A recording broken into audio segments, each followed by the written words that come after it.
自从习上来到美国，奥巴马把他在洛杉矶，我再说那个啊，七哥亲自参与的洛杉矶会院山庄会面，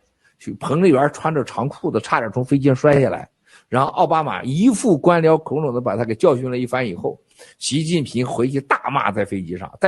上就开始骂了啊，回去就去俄罗斯了，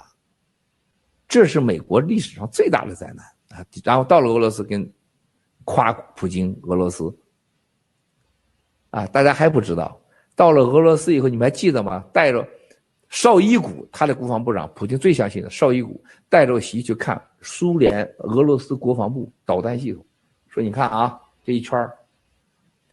这是在你日本的 NMD、TMD， 这是土耳其，这是中东啊，这是日本，然后这个是现在北约东扩搞过来的，未来将乌克兰。老西看傻了，人家这系统